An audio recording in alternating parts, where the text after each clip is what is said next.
ನಾನು ನಿನಗೆ ತಾಳಿ ಕಟ್ಟಿದ ಗಂಡನೇ ಹಾಕಿದ್ರು, ನಿನ್ನ ಮಕ್ಕಳಿಗೆ ತಂದೆ ಹಾಕಿದ್ರು ಕೂಡ ನಿನಗೆ ನಾನು ಹೊರಗಿನವನೇ ತಾನೇ. ಆ ಮಾತನ್ನು ಕೇಳಿ ಅಳುತ್ತಾ ಅಲ್ಲೇ ಹಾಸಿಗೆ ಮೇಲೆ ಕೂತ್ಕೊಂಡ್ಬಿಟ್ಲು ಅಕ್ಷರ. ಸೂರ್ಯ ಕೂಡ ಅಲ್ಲಿಂದ ಕೋಪ ಮತ್ತು ಬೇಸರ ಬೆರೆತ ಭಾವನೆಯಿಂದ ಬಾಲ್ಕನಿ ಕಡೆ ಹೊಟ್ಟೋದ. ಅಲ್ಲಿವರೆಗೆ ಕೋಣೆ ಹೊರಗಿನಿಂದ ಇದೆಲ್ಲವನ್ನು ಕೇಳ್ತಿದ್ದ ದೇವ್ಗೆ ಕೋಪದಿಂದ ನರಗಳು ಉಬ್ಬು ಹೋದವು. ತನ್ನ ಕೋಪನೆಲ್ಲ ನುಂಗ್ಕೊಳ್ತಾ ಅಕ್ಕಿ ಅಮ್ಮನಿನ ಕರೀತಿದ್ದಾರೆ, ಕೆಳಗೆ ಹೋಗು ಅಂತ ಹೇಳ್ದ ಶೌರ್ಯ. ಅಕ್ಕಿ ತಲೆಯನ್ನು ಸವರ್ದ. ಸರಿ ಅಣ್ಣ, ಅಂದ ಹಾಗೆ ನೀನು ಯಾವಾಗ ಬಂದೆ ಅಂತ ಅನುಮಾನದಿಂದ ಕೇಳಿದ್ಲು. ಇವಾಗಲೇ ಕಣ್ಣಮ್ಮ ಬಂದಿದ್ದು, ಅಮ್ಮನನ್ನು ನೋಡಬೇಕು ಅನ್ನಿಸ್ತು, ಅದಕ್ಕೆ ಬಂದೆ ಅಂತ ಹೇಳ್ದ ತನ್ನ ತುಟಿಗಳ ಮೇಲೆ ಬಲವಂತವಾಗಿ ನಗುವನ್ನು ತಂದುಕೊಳ್ತಾ. ಹೌದಾ, ಸರಿ ಅಣ್ಣ ಅಂತ ಹೇಳಿ ಅಲ್ಲಿಂದ ಕೆಳಗೆ ಹೊಟ್ಟೋದ್ಲು ಅಕ್ಷರ ಹೋಗ್ತಿದ್ದಂತೆ ಬಾಗಿಲನ್ನು ಲಾಕ್ ಮಾಡ್ದ ದೇವ್. ಅಷ್ಟರಲ್ಲೇ ಕೋಣೆಯೊಳಗೆ ಬಂದ ಸೂರ್ಯ ಅಲ್ಲಿ ಶೌರ್ಯನನ್ನು ನೋಡಿ ಇವನೇನಕ್ಕೆ ಇವತ್ತು ಇಲ್ಲಿಗೆ ಬಂದಿದ್ದಾನೆ ಅಂತ ಮನಸ್ಸಲ್ಲಿ ಅಂದ್ಕೊಂಡ. ಶೌರ್ಯನ ಹೆಜ್ಜೆಗಳು ಮಾತ್ರ ನೇರವಾಗಿ ಸೂರ್ಯನ ಕಡೆ ಬರ್ತಿದ್ವು. ಕೋಪದಿಂದ ಸೂರ್ಯನ ಹತ್ರ ಹೋಗಿ ಸೂರ್ಯನ ಕುತ್ತಿಗೆನ ಗಟ್ಟಿಯಾಗಿಡ್ದು ಗೋಡೆಗೆ ಒತ್ತಿ ಮೇಲಕ್ಕೆತ್ತಿದ ಶೌರ್ಯ. ಏಯ್ ಬಿಡೋ ಬಿಡೋ ಅಂತ ಹೇಳ್ತಿದ್ದೀನಲ್ವಾ ಅಂತ ಸೂರ್ಯ ಹೇಳ್ತಿದ್ರು. ದೇವ್ ಕೇಳೋ ಸ್ಥಿತಿನಲ್ಲೇ ಇರಲಿಲ್ಲ. 1-2 ನಿಮಿಷ ಹಾಗೆ ಹಿಡ್ದಿಟ್ಕೊಂಡು ಆಮೇಲೆ ಅವನ್ನ ಜೋರಾಗಿ ತಳ್ಳಿ ಹಾಸಿಗೆ ಮೇಲೆ ಕೋಪದಿಂದ ಕೂತ್ಕೊಂಡ. ಸೂರ್ಯ ಕೆಳಗೆ ಬಿದ್ದು ಕೆಮ್ಮುತ್ತಾ ನೀರು ನೀರು ಅಂತಂದ. ಕುತ್ತಿಗೆಯಿಂದ ಮಾತು ಕೂಡ ಹೊರಡದಷ್ಟು ಕಷ್ಟಪಡ್ತಾ ಅಲ್ಲೇ ಇದ್ದ ನೀರಿನ ಬಾಟಿಲ್ನ ತೆಗೆದು ಸೂರ್ಯನಿಗೆ ಕೊಟ್ಟ. ನೀರು ಕುಡಿದು, ಹೇ ಇಡಿಯಟ್, ಯಾಕೋ ಹೀಗೆ ಮಾಡಿದೆ ಅಂತ ತನ್ನ ಎದೆ ಮೇಲೆ ಕೈ ಇಟ್ಕೊಂಡು ಕೇಳ್ದ. ನಾನು ನಿನಗೆ ಮೊದಲೇ ಹೇಳಿದ್ದೆ ಅಲ್ವಾ, ಅಕ್ಷರ ಕಣ್ಣಲ್ಲಿ ನೀರನ್ನು ನಾನು ನೋಡೋದಕ್ಕೆ ಸಾಧ್ಯ ಇಲ್ಲ ಅಂತ. ನಿನಗೆ ಗೊತ್ತಿಲ್ವಾ? ಆದರೂ ಅವನ್ನ ಅಷ್ಟೊಂದು ಮಾತುಗಳನ್ನ ಯಾಕೆ ಆಡಿದೆ ಅಂತ ಕೋಪದಿಂದ ಕೇಳ್ದ ಶೌರ್ಯ. ಮತ್ತು ನಾನು ತಂದೆ ಆಗ್ತಿದ್ದೀನಿ ಅನ್ನೋ ವಿಷಯ ನಿನ್ನ ತಂಗಿಗೆ ನಿನ್ನೆ ಮಧ್ಯಾಹ್ನವೇ ತಿಳಿದಿದೆ. ರಾತ್ರಿ ನಾನು ಮನೆಯಲ್ಲಿದ್ದೆ ತಾನೇ, ಆಗೊಂದು ಮಾತು ನನಗೆ ಹೇಳೋದಕ್ಕೆ ಅವಳಿಗೆ ಸಾಧ್ಯ ಆಗಲಿಲ್ವಾ ಅಂತ ಬೇಸರದಿಂದ ಕೇಳ್ದ. ಅದೇನೇ ಇರಲಿ, ಈಗ ಗೊತ್ತಾಗಿದೆ ಅಲ್ವಾ, ಗರ್ಭಿಣಿ ಆಗಿರೋ ನನ್ನ ತಂಗಿಯನ್ನು ನೀನೇನಾದರೂ ಬೇಸರ ಪಡಿಸಿದ್ರೆ ಮುಂದಿನ ಬಾರಿ ಮಾತ್ರ ನಿನ್ನ ಸಾವು ಖಂಡಿತ ಅಂತ ಶೌರ್ಯ ತನ್ನ ಗಡಸಾದ ಧ್ವನಿಯಲ್ಲಿ. ನಿಮ್ಮ ಜೀವನದಲ್ಲಿ ಒಬ್ಬ ಹುಡುಗಿ ಬಂದರೆ ಆಗ ನಿಮಗೂ ತಿಳಿಯುತ್ತೆ ಸರ್ ಅಂತ ಮನಸ್ಸಲ್ಲಿ ಅಂದ್ಕೊಂಡ ಸೂರ್ಯ. ಅಷ್ಟರಲ್ಲಿ ಆಕೆ ಬಾಗಿಲು ಬಡಿತಿರೋದನ್ನ ನೋಡಿ ಸೂರ್ಯ ಹೋಗಿ ಬಾಗಿಲು ತೆರೆದ. ಅಲ್ಲದೆ ಎಲ್ರಿಗೂ ಈ ಕಡೆ ಟಿಫನನ್ನು ಬಡಿಸ್ತಾ ಇದ್ಲು ತ್ರಿಷಾ. ನೀನು ಕೂಡ ತಿನ್ನು ತ್ರಿಷಾ, ಸಮಯ ಆಗ್ತದೆ ತಾನೇ ಅಂತಂದ ಅಕ್ಷಿತ್. ಅವಳು ಆಮೇಲೆ ತಿಂತಾಳು ಬಿಡಪ್ಪ, ನೀನು ತಿನ್ನು, ಅದಿತಿನ ಎಲ್ಲೋ ಕರ್ಕೊಂಡು ಹೋಗ್ಬೇಕಂತೆ ತಾನೇ, ಆ ಕೆಲಸ ನೋಡು ಅಂತಂದರು ಶಕುಂತಲಾ ಅವರು. ಸರಿ ಅಮ್ಮ ಅಂತ ಹೇಳಿ ತ್ರಿಷಾ ಕಡೆ ಕರುಣೆಯಿಂದ ನೋಡಿ ಅಲ್ಲಿಂದ ತಿಂದು ಮುಗಿಸಿ ಎದ್ದು ಹೊಟ್ಟೋದ. ಓಯ್, ಒಳಗಡೆ ಹೋಗಿ ಉಪ್ಪಿನಕಾಯಿ ತೊಗೊಂಡು ಬಾ ಅಂತ ಹೇಳಿ ತ್ರಿಷಾಳನ್ನು ಅಲ್ಲಿಂದ ಕಳಿಸಿದ್ರು ಸೋಮೇಶ್ವರರಾವ್.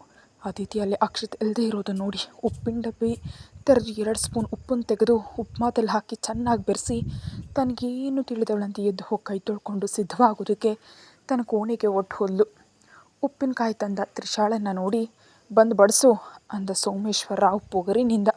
ಹಾಂ ಆಗಲಿ ಅಂತ ಹೇಳಿ ಅವರಿಗೆ ಬಡಿಸಿ ಸಿಂಕ್ನಲ್ಲಿರೋ ಪಾತ್ರೆಗಳನ್ನು ತೊಳೆಯೋ ಕೆಲಸಕ್ಕೆ ಬಿದ್ಲು. ತ್ರಿಷಾ, ಅದನ್ನು ಆಮೇಲೆ ಬೇಕಾದರೂ ಮಾಡ್ಕೊಳ್ಬಹುದು, ಮೊದಲು ಬಂದು ತಿನ್ನಬಾರ್ದಾ ಅಂತಂದ. ಆಯಿತು ಬಾವ, ಇನ್ನೊಂದು 5 ನಿಮಿಷ ಅಂತ ಸಣ್ಣದಾಗಿ ನಗ್ತಾ ಹಿಡಿದ್ಲು. ಅಷ್ಟರಲ್ಲೇ ಅತಿಥಿ ಕೂಡ ಸಿದ್ಧವಾಗಿ ಬಂದಿದ್ದರಿಂದ ಇಬ್ಬರು ಸೇರಿ ಅಲ್ಲಿಂದ ಹೊರ್ಟು ಹೋದರು. ತ್ರಿಷಾ ಮಾತ್ರ ಕೆಲಸ ಎಲ್ಲ ಮುಗಿಸ್ಕೊಂಡು ಬಂದು ತಿನ್ನೋದಕ್ಕೆ ಕೂತ್ಲು.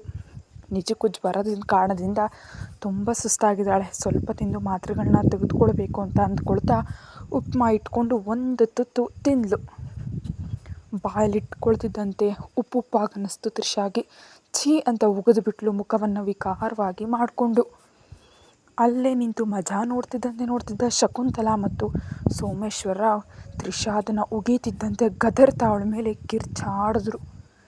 ಏಯ್, ಉಗ್ದಿದೆಯಾ ಅಂದರೆ 4 ದಿನ ಅನ್ನ ಹಾಕೋದೇ ನಿಲ್ಲಿಸ್ಬಿಡ್ತೀನಿ ಜಾಗ್ರತೆ ಅಂತ ಬೆದರಿಸಿದ್ರು ಶಕುಂತಲಾ. ಅದರಲ್ಲಿ ಉಪ್ಪು ಅಂತಿರೋ ಅವಳ ಮಾತುಗಳ ಮಧ್ಯದಲ್ಲಿ ಕತ್ತರಿಸಿ, ನಿನಗಿವತ್ತು ನಾನೇ ತಿನ್ನಿಸ್ತೀನಿ ಬಾ ಅಂತ ಹೇಳಿ ಬಲವಂತವಾಗಿ ತ್ರಿಷಾ ಅವಳ ಬಾಯಿಯೊಳಗೆ ಆ ಉಪ್ಪು ಬೆರೆಸಿದ ಉಪ್ಮಾವನ್ನು ತುರುಕಿದ್ರು.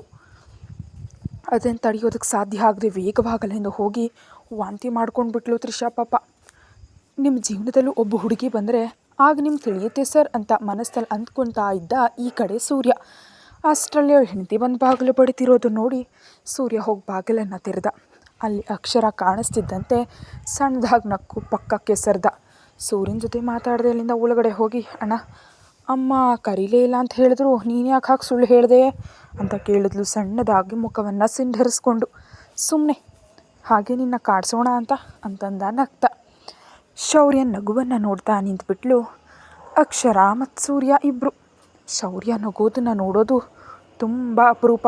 ಕೇವಲ ಅಕ್ಷರ ಮತ್ತು ಶಾರದಮ್ಮ ಇದ್ದಾಗ ಮಾತ್ರ ಆತನ ಮುಖದಲ್ಲಿ ಸಣ್ಣ ನಗು ಇರುತ್ತೆ. ಉಳಿದ ಸಮಯದಲ್ಲಿ ತುಂಬ ರೌದ್ರವಾಗಿ ನೋಡುವ ಅವನ ಕಣ್ಣುಗಳನ್ನ ಕಂಡ್ರೆ ಎಂಥವ್ರಿಗಾದರೂ ಬೆನ್ನು ಮೂಳೆಯಲ್ಲಿ ನಡುಕ ಹುಟ್ಟುತ್ತೆ. ಶೌರ್ಯ ಸೂರ್ಯನಿಗೆ ಸನ್ನೆ ಮಾಡ್ದ. ನನ್ನ ತಂಗಿ ಬೇಸರವನ್ನು ದೂರ ಮಾಡು ಅಂತ ಹೇಳಿ ಅಲ್ಲಿಂದ ಕೆಳಗೆ ಶಾರದಮ್ಮನ ಹತ್ರ ಹೋದ. ಶಾರದಮ್ಮನ ಕೋಣೆ ಹತ್ರ ಹೋಗೋಷ್ಟರಲ್ಲಿ ಅವನಿಗೆ ಒಂದು ಫೋನ್ ಕರೆ ಬಂತು. ಕರೆ ಸ್ವೀಕರಿಸಿದ ಶೌರ್ಯನ ಮುಖದ ಭಾವನೆಗಳೇ ಬದಲಾಗಿ ಹೋದವು. ನಾನು ಬರ್ತಿದ್ದೀನಿ, ಅವಳನ್ನ ಅಲ್ಲೇ ಇರೋದಕ್ಕೆ ಹೇಳಿ ಅಂತ ಹೇಳಿ ವೇಗವಾಗಿ ಅಲ್ಲಿಂದ ಹೊರಟ ಶೌರ್ಯ. ಕೋಣೆಯಲ್ಲಿ ಶೌರ್ಯ ಹೋಗ್ತಿದ್ದಂತೆ ಆಕೆ ಕೂಡ ಅಲ್ಲಿಂದ ಹೊರಗೆ ಹೋಗೋದಕ್ಕೆ ಹೊರಟ್ಲು. ಸೂರ್ಯ ಅವಳ ಕೈ ಹಿಡಿದು ತನ್ನ ಕಡೆ ಎಳ್ಕೊಂಡ. ಬಿಡೋ ಅಂದ್ಲು ಅವಳು, ಮುಖವನ್ನು ಪಕ್ಕಕ್ಕೆ ತಿರುಗಿಸ್ಕೊಂಡು. ನನ್ನ ಮೇಲೆ ಕೋಪನಾ? ಇನ್ಮೇಲಾದರೂ ನಿಲ್ಲಿಸಬಾರ್ದೆ? ಅಷ್ಟೊಂದು ಮುನಿಸು ತೋರಿಸ್ತಿದ್ರೆ ನಾನು ತಡ್ಕೊಳ್ಳೋದಕ್ಕೆ ಸಾಧ್ಯವಾ ಅಂತ ಹಾಡನ್ನು ಹಾಡ್ತಾ ಅವಳು ಕುತ್ತಿಗೆ ಬೆಳಿತಾನ ಮೂಗಿನಿಂದ ಸವರ್ತಿದ್ದ ಸೂರ್ಯ. ಅವಳಿಗೊಮ್ಮೆಲೆ ಮೈಯೆಲ್ಲ ರೋಮಾಂಚನವಾಯಿತು. ಸೂರ್ಯ ಬಿಡು, ನೀನು ತುಂಬ ಅತಿಯಾಗಿ ಮಾತಾಡ್ತಿದ್ಯಾ. ಏನಂದೆ? ನಾನು ನಿನಗೆ ಹೊರಗಿನವನ? ಹೌದು, ನೀನು ನನಗೆ ಹೊರಗಿನವನು. ಅದಕ್ಕೆ ತಾನೇ ಹಠ ಹಿಡಿದು ಅತ್ತು ಗಲಾಟೆ ಮಾಡಿ ಅಣ್ಣನನ್ನು ಅಮ್ಮನನ್ನು ಕೊನೆಗೆ ನಿನ್ನನ್ನು ಕೂಡ ನಾನಾ ಪಾಡುಪಟ್ಟು ಮದುವೆ ಆಗಿದ್ದೀನಿ. ಅದಕ್ಕೆ ನೀನು ನನಗೆ ಹೊರಗಿನವನು ಅಂದ್ಲು ಅಳ್ತಾ. ಸೂರ್ಯ ಅಳ್ತಿದ್ದವಳನ್ನ ತನ್ನ ಕಡೆ ತಿರುಗಿಸ್ಕೊಂಡು, ನನಗೆ ಗೊತ್ತು ಕಣೆ ನಿನಗೆ ನಾನು ಅಂದರೆ ತುಂಬ ಇಷ್ಟ ಅಂತ. ಆದರೆ ನೀನು ನನಗೆ ಮೊದಲೇ ಹೇಳಿದೆ ಅಷ್ಟು ಒಳ್ಳೆಯ ವಿಷಯವನ್ನು ನೀವು ಅಣ್ಣನಿಗೆ ಹೇಳಿದ್ರೆ ನನಗೆ ಕೋಪ ಬರಲ್ವ ಹೇಳು?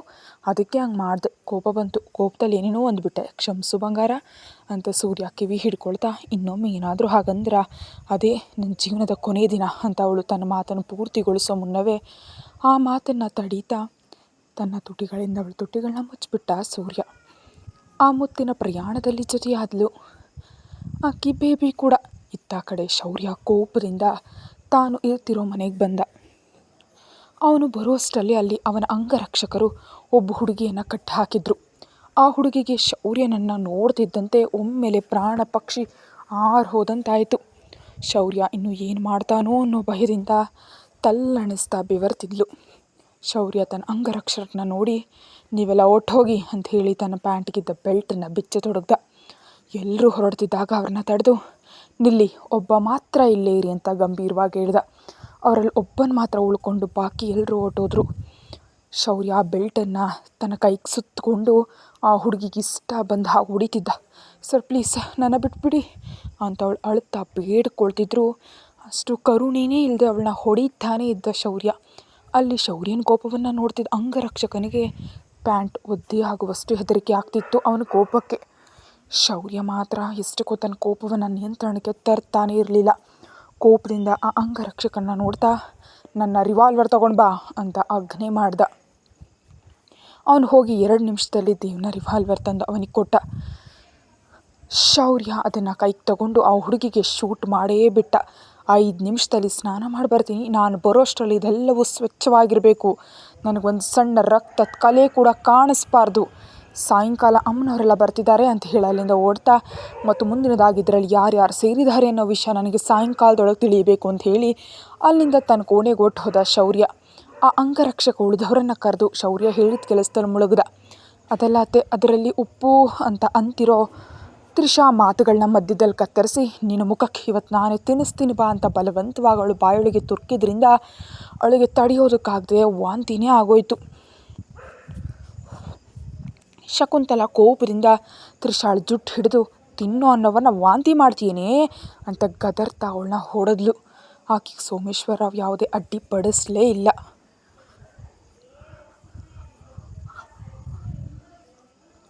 ಅತ್ತೆ ಪ್ಲೀಸ್ ಪ್ಲೀಸ್ ಅತ್ತೆ, ಹೊಡಿಬೇಡಿ ಅತ್ತೆ, ಪ್ಲೀಸ್ ಅತ್ತೆ, ಅದು ತುಂಬ ಉಪ್ಪಾಗಿದೆ ಅತ್ತೆ, ನನ್ನ ಹೊಟ್ಟೆಲ್ಲ ತೊಳಸ್ತಿದೆ ಅಂದ್ಲು ತ್ರಿಷಾ ದೈನ್ಯವಾಗಿ ಮುಖ ಮಾಡಿಕೊಂಡು. ಏನೇ ನಾಟಕ ಆಡ್ತೀಯಾ? ನಾವೆಲ್ಲರೂ ತಿಂದೋ ತಾನೇ, ಮತ್ತು ನಮಗೆಲ್ಲ ಇಲ್ಲದು ಉಪ್ಪು ನಿನಗೆಲ್ಲಿಂದ ಬಂತೆ ಅಂತ ಅವಳು ಬೆನ್ನಿಗೆ ಜೋರಾಗಿ ಗುದ್ದಿದ್ಲು ಶಕುಂತಲ. ಅಳ್ತಾ ಅಲ್ಲಿಂದ ಸೋಮೇಶ್ವರರಾವ್ ಹತ್ರ ಹೋಗಿ, ಪ್ಲೀಸ್ ಪ್ಲೀಸ್ ನನ್ನ ಕಾಪಾಡಿ ಅಂತ ಅವ್ರ ಕಾಲುಗಳನ್ನ ಹಿಡ್ಕೊಂಡ್ಲು ತ್ರಿಷಾ. ಅವರು ತಮ್ಮ ಕಾಲಿನಿಂದ ತ್ರಿಷಾಳು ಹೊಟ್ಟೆಗೊದ್ದು, ಏನೇ ನನ್ನ ತಂಗಿ ಮೇಲೆ ನನಗೆ ದೂರ ನೀಡ್ತೀಯಾ ಅಂತಂದರು ಕೋಪದಿಂದ. ಅಳ್ತಾ ಅಲ್ಲಿಂದ ಶಕುಂತಲ ಬರುವಷ್ಟರಲ್ಲೇ ಒಂದು ಸಣ್ಣ ಕೋಣೆಯೊಳಗೆ ಸೇರಿಕೊಂಡು ಬೀಗ ಹಾಕ್ಕೊಂಡ್ಲು ತ್ರಿಷಾ. ಶಕುಂತಲ ಹೊರಗಿನಿಂದ ಬಾಗಿಲು ಬಡಿತಿದ್ರು. ಅಳ್ತಾ ಅಲ್ಲೇ ಕೆಳಗಡೆ ಕುಸಿದು ಬಿದ್ದುಬಿಟ್ಲು ತ್ರಿಷಾ. ಮಧ್ಯಾಹ್ನದ ವೇಳೆಗೆ ಮನೆಗೆ ತಲುಪಿದ್ರು ಅದಿತಿ ಮತ್ತು ಅಕ್ಷತ್. ಈ ನಡುವೆ ಸ್ವಲ್ಪ ಸಮಯದವರೆಗೆ ಹಾಗೆ ಭಯದಿಂದ ನಡುಗಿ ಇನ್ನು ವಿಧಿ ಇಲ್ಲದೆ ಹೊರಗೆ ಬಂದು ಬಟ್ಟೆಗಳನ್ನೆಲ್ಲ ಒಗೆದು ಅಡುಗೆಯನ್ನು ಕೂಡ ಸಿದ್ಧಪಡಿಸಿದ್ಲು ತ್ರಿಷಾ. ಎಲ್ರಿಗೂ ಬಡಿಸ್ತಾ ಇದ್ಲು. ಅವಳು, ಅಮ್ಮ ನಾನು ಸಾಯಂಕಾಲ ಬೆಂಗಳೂರಿಗೆ ಹೋಗ್ತಾ ಇದ್ದೀನಿ, ಮರಳಿ ಬರೋದಕ್ಕೆ 2 ದಿನಗಳು ಬೇಕಾಗಬಹುದು ಅಂತಂದ ಅಕ್ಷಿತ್ ಶಕುಂತಲಾ ಅವರ ಜೊತೆ. ಹೌದಾ ಬಾವಾ ಅಂತ ಬೇಸರದಿಂದ ಮುಖ ಮಾಡಿ ಕೇಳಿದ್ಲು ಅಲ್ಲೇ ಇದ್ದಂಥ ಅದಿತಿ. ಹೌದು ಅದಿತಿ ಅಂತ ನಗ್ತಾ ಹೇಳ್ದ. ಇಲ್ಲಿ ತ್ರಿಷಾ ಮಾತ್ರ ಅಕ್ಷಿತ್ ಊರಿಗೆ ಹೊರಟಿದ್ದಾನೆ ಅಂತ ತಿಳಿದು ಇನ್ನು ನಿಶಕ್ತಳಾಗಿ ಹೋದ್ಲು. ಯಾಕಂದರೆ ಯಾವಾಗಲಾದರೂ ಮನೆಯಲ್ಲಿ ತನಗೆ ಬೆಂಬಲವಾಗಿರ್ತಿದ್ದದ್ದು ಕೇವಲ ಅಕ್ಷಿತ್ ಮಾತ್ರ. ಅಕ್ಷಿತ್ ಇಲ್ಲದ ಸಮಯದಲ್ಲಿ ಇವರ ದೌರ್ಜನ್ಯಕ್ಕೆ ಅಡ್ಡಿನೇ ಇರೋದಿಲ್ಲ. ಅದಕ್ಕೆ ಅಕ್ಷಿತ್ ಊರಿಗೆ ಹೋಗ್ತಿದ್ದಾನೆ ಅಂತ ತಿಳಿದು ಮುಖ ಸಣ್ಣದಾಗಿಸ್ಕೊಂಡ್ಳು ತ್ರಿಷಾ. ಮನೆಯಲ್ಲಿ ಎಲ್ಲರೂ ಅನ್ನ ತಿಂದ ನಂತರ ಪಾತ್ರೆಗಳನ್ನ ತೊಳಿತಿದ್ದ ತ್ರಿಷಾಳ ಹತ್ರ ಬಂದ ಅಕ್ಷತ್. ಸುತ್ತಲೂ ನೋಡ್ದ. ಅಲ್ಲಿ ಯಾರೂ ಇಲ್ಲದೇ ಇರೋದನ್ನು ಕಂಡು ಹೇಳಿ ಮೇಡಮ್ ಅವರೇ, ಏನೇನು ವಿಶೇಷ ಅಂತ ಕೇಳ್ದ ಅಡುಗೆ ಮನೆ ಕಟ್ಟೆ ಮೇಲೆ ಕೂತ್ಕೊಂಡು. ಏನಿರುತ್ತೆ ಬಾವ, ಏನಿಲ್ಲ ಅಂತ ಹೇಳಿ ಅವಳು ಬಲವಂತವಾಗಿ ನಗುವನ್ನು ಮುಖದ ಮೇಲೆ ತಂದುಕೊಳ್ತಾ ಹೇಳ್ತಾ ಇದ್ಲು. ನಾನು ಊರಿಗೆ ಹೋಗ್ತಿದ್ದೀನಿ ಅಂತ ತಿಳಿದು ಮುಖ ಸಣ್ಣದಾಗಿಸ್ಕೊಂಡಿದ್ದೀರಿ ಅಲ್ವಾ, ಯಾಕೆ ಅಂತ ಕೇಳ್ದ ಅಕ್ಷಿತ್ ತ್ರಿಷಾಳನ್ನೇ ನೋಡುತ್ತಾ. ಏನಿಲ್ಲ ಸುಮ್ಮನೆ ಅಂತಂದ್ಲು ತ್ರಿಷಾ. ಅಬ್ಬೋ ಅದನ್ನು ಆಮೇಲೆ ನೋಡೋಣ ಬಿಡಿ ಅಂದ ತನ್ನ ಮೊಬೈಲನ್ನು ನೋಡ್ಕೊಳ್ತಾ. ಅಷ್ಟರಲ್ಲೇ ಅದಿತಿಯಿಂದ ಸಂದೇಶ ಬಂದಿದ್ದರಿಂದ ಇವಾಗಲೇ ಬರ್ತೀನಿ ಇರು ತ್ರಿಷು ಅಂಥೇಳಿ ಅಲ್ಲಿಂದ ಅದಿತಿ ಕೋಣೆ ಕಡೆ ಹೋದ ಅಕ್ಷಿತ್. ಅಲ್ಲಿ ಕೋಪದಿಂದಿದ್ದ ಅದಿತಿಯನ್ನು ನೋಡಿ, ಏನಾಯಿತು ಬಂಗಾರ, ಯಾಕೆ ಇಷ್ಟೊಂದು ಕೋಪ ಮಾಡ್ಕೊಂಡಿದ್ಯಾ ಅಂತ ಕೇಳಿದ ಅಕ್ಷಿತ್ ಅದಿತಿ ಹತ್ತಿರ ಬರ್ತಾ. ನನ್ನ ಹತ್ರ ಬರಬೇಡ, ಹೋಗು ನೀನು ಆ ಭಿಕ್ಷುಕ ಮುಖದೊಳ ಹತ್ರಕ್ಕೆ ಹೋಗು ಅಂತ ಅಂದ್ಲು ಕೋಪದಿಂದ ಅದಿತಿ. ಅಬ್ಬಾ ಸ್ವಲ್ಪ ದಿನ ತಾಳ್ಮೆಯಿಂದ ಇರ್ಬೇಕು ಬಂಗಾರ, ತಪ್ಪಲ್ಲ. ಇಷ್ಟು ದಿನ ನಾನು ಅವಳ ಹತ್ರ ಚೆನ್ನಾಗಿರೋದು ಕಾರಣ ಶಾಶ್ವತವಾಗಿ ಅವಳು ಇದೇ ಮನೆಯಲ್ಲಿ ಬಿದ್ದು ಸಾಯ್ಬೇಕಂತ ಅಂತಂದ ಅಕ್ಷಿತ್ ಏನೋ ಯೋಚಿಸ್ತಾ. ಅಂದರೆ ನನ್ನನ್ನು ಬಿಟ್ಟು ಅವಳನ್ನ ಮದುವೆ ಆಗ್ತೀಯಾ ಬಾಬಾ ಅಂತ ಕೇಳಿದ್ಲು ಅದಿತಿ. ಚಿಚಿಚಿ, ವಜ್ರದಂಥ ನಿನ್ನನ್ನು ಪಕ್ಕದಲ್ಲಿಟ್ಕೊಂಡು ಕಲ್ಗುಂಡಿರೋಂಥ ಅವಳನ್ನ ಯಾವನಾದರೂ ಮದುವೆ ಆಗ್ತಾನಾ? ಇಲ್ಲ, ಒಂದು ಬಾರಿ ಅವಳ ಜೀವನವನ್ನು ಸರ್ವನಾಶ ಮಾಡಿಬಿಟ್ಟೆ ಅಂದ್ಕೋ, ಆಗ ಅವಳು ಸಾಯೋವರೆಗೂ ನಮ್ಮ ಮನೆಯಲ್ಲಿ ಬಿತ್ಕೊಂಡಿರ್ತಾಳೆ ಅಂತಂದ ಕ್ರೂರವಾಗಿ ನಗ್ತಾ. ಈಗೋ ಹೇಳ್ತಿದ್ದೀನಿ, ಅವಳ ತಂಟೆಗೆ ನೀನು ಒಂದೇ ಒಂದು ಬಾರಿ ಹೋಗಬೇಕು ಅಷ್ಟೇ ಅಂತ ಬೆರಳು ತೋರಿಸಿ ಬೆದರಿಸಿದ್ಲು ಅದಿತಿ. ನನ್ನ ಮೇಲೆ ನಂಬಿಕೆ ಇಲ್ವಾ ಡಾರ್ಲಿಂಗ್ ಅಂತ ಕೇಳ್ದ ಅಕ್ಷಿತ್ ಅದಿತಿಯನ್ನು ಹಿಂದಿನಿಂದ ಅಪ್ಕೊಳ್ತಾ. ಅಷ್ಟರಲ್ಲೇ ಹೊರಗಿನಿಂದ ಸೋಮೇಶ್ವರರಾವ್ ಅವರು ಕರೆಯೋದ್ರೊಂದಿಗೆ ಬರ್ತಿದ್ದೀನಪ್ಪ ಅಂತ ಹೇಳಿ ಅಕ್ಷಿತನ ಬಿಡಿಸ್ಕೊಂಡು ಅಲ್ಲಿಂದ ಒಟ್ಟು ಹೋದ್ಲು. ಹೋಗ್ತಾ ಇರೋ ಅದಿತಿಯನ್ನೇ ನೋಡ್ತಾ, ಹೋಗು ನಿನ್ನನ್ನು ಮದುವೆಯಾಗಿ ನಿನ್ನ ಅಕ್ಕನನ್ನು ಇಟ್ಕೊಳ್ತೀನಿ, ಇಬ್ಬರು ನನಗೇ ಸ್ವಂತ ಅಂತ ಅಂದ್ಕೊಂಡ ಅಕ್ಷಿತ್ ಮನಸ್ಸಿನಲ್ಲೇ. ಗಮನಿಸಿ, ತ್ರಿಷಾ ಬಗ್ಗೆ ನಾನು ಹೇಳಿಲ್ಲ ತಾನೇ. ತ್ರಿಷಾ ತಂದೆ ತ್ರಿಷಾಗೆ 6 ತಿಂಗಳಿರುವಾಗ ಅನಾರೋಗ್ಯದಿಂದ ತೀರಿ ಹೋದರು. ಮನೆಯವರು ತ್ರಿಷಾಳ ಅಮ್ಮ ಬೇಡ ಅಂತ ಹೇಳಿದ್ರು, ಕೇಳದೆ ಸೋಮೇಶ್ವರರಾವ್ಗೆ ಕೊಟ್ಟು ಮದುವೆ ಮಾಡಿದರು. ಮೊದಲಿನ ತ್ರಿಷಾಳನ್ನು ಚೆನ್ನಾಗಿ ನೋಡ್ಕೊಳ್ತಿದ್ದ ಸೋಮೇಶ್ವರರಾವ್ ಕೆಲವು ವರ್ಷಗಳ ನಂತರ ಅದಿತಿ ತ್ರಿಷಾಳ ಅಮ್ಮನ ಹೊಟ್ಟೆಗೆ ಬಂದಳು. ಆಗ ತ್ರಿಷಾಗೆ 4 ವರ್ಷ. ಅದಿತಿ ಹೆರಿಗೆ ಸಮಯದಲ್ಲಿ ತ್ರಿಷಾಳಮ್ಮ ಕೂಡ ಕಣ್ಮುಚ್ಚಿದ್ರು. ಇಬ್ಬರು ಹೆಣ್ಮಕ್ಳನ್ನು ನೀನು ಸಾಕೋದಕ್ಕೆ ಸಾಧ್ಯ ಇಲ್ಲ ನೆಪದಿಂದ ತನ್ನ ಅಣ್ಣನ ಆಸರೆಗೆ ಬಂದಳು ಶಕುಂತಲಾ. ಚಿಕ್ಕ ವಯಸ್ಸಿನಿಂದ ಮೆಲ್ಲಗೆ ತ್ರಿಷಾಳ ಮೇಲೆ ಇಲ್ಲ ಸಲ್ಲದ ಮಾತುಗಳನ್ನ ತುಂಬಿ ಅದಿತಿ ಮನಸ್ಸಿನಲ್ಲಿ, ಸೋಮೇಶ್ವರರಾವ್ ಮನಸ್ಸಿನಲ್ಲಿ ತ್ರಿಷಾಳ ಮೇಲೆ ದ್ವೇಷ ಬೀಳುವಂತೆ ಮಾಡಿದ್ಲು. ಶಕುಂತಲಾ ತ್ರಿಷಾಳನ್ನು ಆ ಮನೆಯ ಕೆಲಸದವಳನ್ನಾಗಿ ಮಾಡಿಬಿಟ್ಲು.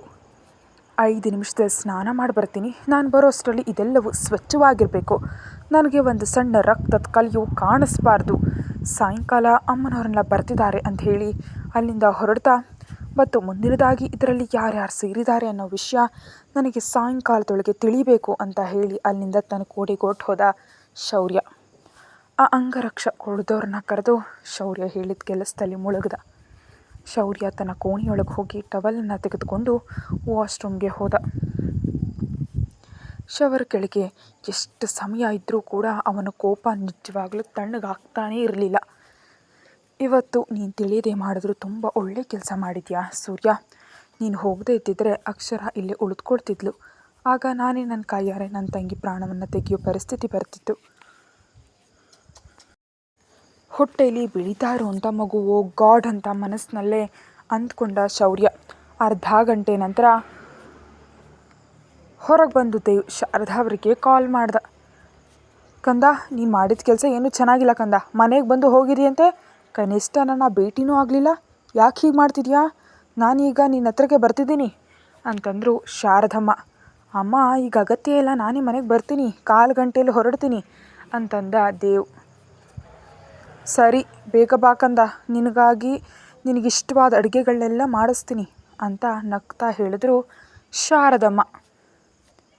ಅಮ್ಮ, ನನಗೆ ಹಸಿವಿಲ್ಲ, ಅಕ್ಷರಾಗೆ ಇಷ್ಟವಾದ ಅಡುಗೆನ ಮಾಡಿಸು ಅಮ್ಮ, ನಿಜಕ್ಕೂ ಅವಳು ಗರ್ಭಿಣಿ ಇದ್ದಾಳೆ ತಾನೇ ಅಂತಂದ ಶೌರ್ಯ. ಸರಿ ಸರಿ ಕಂದ, ಇಬ್ಬರಿಗೂ ಇಷ್ಟವಾದದನ್ನು ಮಾಡಿಸ್ತೀನಿ, ನೀನು ಬೇಗ ಬಂದುಬಿಡು ಅಂತಂದರು ಶಾರದಮ್ಮ. ಸರಿ ಅಮ್ಮ, ನಾನು ಇಡ್ತೀನಿ ಅಂತ ಹೇಳಿ ಕಾಲ್ ಕಟ್ ಮಾಡಿ ಕೋಪದಿಂದ ಹಿಡಿ ಬಿಗಿದ ಶೌರ್ಯ. ಹೇಳಿದಂತೆಯೇ 1/4 ಗಂಟೆ ಸಿದ್ಧವಾಗಿ ಅಲ್ಲಿಂದ ತನ್ನ ಮನೆಗೆ ಹೊರಟ. ಅವನು ಹೋಗುವಷ್ಟರಲ್ಲೇ ಹಾಲ್ನಲ್ಲಿಯೇ ಕೂತಿದ್ರು ಸೂರ್ಯ ಮತ್ತು ಶಾರದಮ್ಮ. ಅವ್ರ ಹತ್ರ ಹೋಗಿ ಅವಳನ್ನ ನೋಡ್ತಾ ತನ್ನ ಎದೆಗೆ ಅಪ್ಕೊಂಡ ದೇವ್ ತನ್ನ ತಂಗಿಯೇನ. ಅಣ್ಣ, ಏನಾಯಿತು ಅಂತ ಕೇಳಿದ್ಲು ಅನುಮಾನದಿಂದ. ಏನಿಲ್ಲ ಕಣೋ, ನನಗೆ ಪ್ರಮೋಷನ್ ಕೊಟ್ಟಿದ್ಯಾ ತಾನೇ, ಅದಕ್ಕೆ ತುಂಬ ಸಂತೋಷ ಆಗಿದೆ. ಆ ಸಂತೋಷವನ್ನು ಹೇಗೆ ಹೇಳಬೇಕು ಅಂತ ತಿಳಿದೇ ಹೀಗೆ ತಪ್ಪಿಕೊಂಡೆ ಅಂತಂದ ಶೌರ್ಯ. ಸೂರ್ಯನಿಗೆ ಶೌರ್ಯನ ನೋಡ್ತಿದ್ರೆ ಏನೋ ಅನುಮಾನ ಅನ್ನಿಸ್ತಾ ಇತ್ತು. ಅಣ್ಣ ಅಂತ ಮುದ್ದಾಗಿ ಕರೆದ್ಲು ಆಕೆ ಶೌರ್ಯನನ್ನು. ಹೇಳು ಬಂಗಾರು ಅಂತಂದ ಶೌರ್ಯ. ಮತ್ತು ನಾನು ನಿನಗೆ ಪ್ರಮೋಷನ್ ಕೊಟ್ಟಿದ್ದೀನಿ ತಾನೇ, ಹಾಗಾದರೆ ನೀನು ಕೂಡ ನನಗೆ ಪ್ರಮೋಷನ್ ಕೊಡಬೇಕು ತಾನೇ ಅಣ್ಣ. ನನಗೆ ಯಾವಾಗ ಪ್ರಮೋಷನ್ ಕೊಡ್ತೀಯ ನೀನು ಅಂತ ಆಕೆ ಓರಿಯಾಗಿ ದೇವನನ್ನು ನೋಡ್ತಾ ಕೇಳಿದ್ಲು. ಅಂದರೆ ಅಂತ ಕೇಳಿದ ಶೌರ್ಯ ಅನುಮಾನದಿಂದ. ಮತ್ತು ಅಷ್ಟೊಂದು ತಿಳಿದವನಂತೆ ಮಾತಾಡಬೇಡಿ ಸರ್. ಅಂದರೆ ಹುಡುಗಿ ನನ್ನ ಅತ್ತಿಗೆಯನ್ನು ಕರ್ಕೊಬನ್ನಿ ಅಂತ ಆರ್ಡರ್ ಮಾಡ್ತಿದ್ದಾಳೆ ನಿಮ್ಮ ತಂಗಿಯವರು ಅಂತಂದ ಸೂರ್ಯ. ಶೌರ್ಯ ಮಾತಿಗೆ ಅವಳ ಕಡೆ ನೋಡ್ದ. ಸೂರ್ಯ ಹೇಳಿದ್ದು ನಿಜವೇ ಅನ್ನುವಂತೆ. ಹೌದು ಅಣ್ಣ, ಇವ್ರು ಹೇಳಿದ್ದು ನಿಜವೇ, ನನಗೆ ಅತ್ತಿಗೆ ಬೇಕು ಅಣ್ಣ ಅಂತ ಸಣ್ಣ ಮಗುವಿನಂತೆ ಕೇಳಿದ್ಲು ಆಕೆ. ಆಹಾ, ದಾರಿಯಲ್ಲೇ ಇದ್ದಾಳೆ ಇವಳು ಅತ್ತಿಗೆ, ನೋಡೋಣ ಯಾವಾಗ ಬರ್ತಾಳೆ.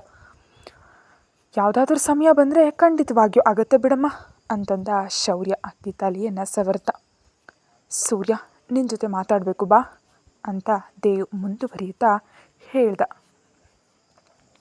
ಮತ್ತೆ ಏನಂತಾನೋ ಏನೋ ಅಂದ್ಕೊಳ್ತಾ ಅಲ್ಲಿಂದ ಶೌರ್ಯನ ಹಿಂದೆ ಹೋದ ಸೂರ್ಯ ಬರ್ತಿದ್ದಂತೆ ಸೂರ್ಯನ ಕೈಗಳನ್ನ ಹಿಡ್ಕೊಂಡ. ಸೂರ್ಯನಿಗೆ ನಿಜವಾಗ್ಲೂ ಏನೂ ಅರ್ಥ ಆಗ್ತಿಲ್ಲ. ಏಯ್, ಇವಾಗ ನಿನ್ನ ತಂಗಿ ಬೇಸರ ದೂರ ಆಗಿದೆ ಕಣೋ, ನಾವಿಬ್ಬರು ಸಂತೋಷವಾಗಿಯೇ ಇದ್ದೀವಿ ಅಂತ ಅಂದ. ನಿನ್ನಿಂದಲೇ ಕಣೋ, ಕೇವಲ ನಿನ್ನಿಂದಲೇ ಇವತ್ತು ನನ್ನ ತಂಗಿ ನನಗೆ ದಕ್ಕಿದ್ದು ಅಂತ ನಡೆದದ್ದೆಲ್ಲ ಹೇಳ್ದ ಶೌರ್ಯ. ಅದನ್ನೆಲ್ಲ ಕೇಳಿ ಸೂರ್ಯನ ಕಣ್ಣುಗಳು ಕೋಪದಿಂದ ಕೆಂಪಾದವು. ಏಯ್, ಯಾವನು ಈ ಕೆಲಸ ಮಾಡಿದ್ದು? ನನ್ನ ಅಕ್ಷರ ತಂಟೆಗೆ ಬಂದರೆ ಅವ್ರಿಗೆ ಸಾವೆಷ್ಟು ಭೀಕರವಾಗಿರುತ್ತೋ ತೋರಿಸ್ಬೇಕು ಅಂತಂದ ಕೋಪದಿಂದ ಏನನ್ನೋ ಯೋಚಿಸ್ದ. ಇಲ್ಲ ಸೂರ್ಯ, ರಾತ್ರಿ ಒಳಗೆ ನಾನು ಎಲ್ಲವನ್ನು ಮುಗಿಸ್ಬಿಡ್ತೀನಿ, ನೀನು ಅಕ್ಷರ ಮತ್ತು ಅಮ್ಮನನ್ನು ಜಾಗ್ರತೆಯಾಗಿ ನೋಡ್ಕೋ ಸಾಕು ಅಂತಂದ ಶೌರ್ಯ. ಸರಿ ಕಣೋ, ನನಗೆ ಯಾಕೋ ಆ ಯಶ್ವಂತ್ ಮೇಲೇ ಅನುಮಾನ ಇದೆ ಕಣೋ.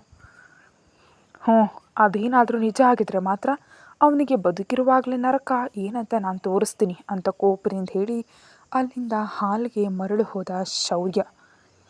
ಯೋಚನೆಯಲ್ಲಿ ಮುಳುಗೋದ ಇತ್ತ ಸೂರ್ಯ. ಸ್ವಲ್ಪ ಸಮಯದ ನಂತರ ತಿಂದು ಎಲ್ಲ ಮುಗಿಸಿ ಅಲ್ಲಿಂದ ಹೊರ್ಟು ಹೋದ ಶೌರ್ಯ ಹೊರಗಡೆಗೆ. ಸೂರ್ಯನಿಗೆ ಮಾಫಿಯಾದಿಂದ ಕರೆ ಬಂತು.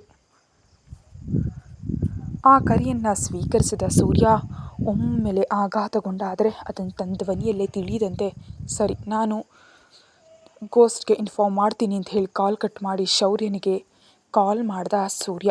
ಕತೆ ಮುಂದುವರಿಯುತ್ತೆ. ಹೆಚ್ಚಿನದಕ್ಕಾಗಿ ಮೆಂಬರ್ಶಿಪ್ ತೊಗೊಂಡು ವಿಡಿಯೋ ನೋಡಿ. Thank you.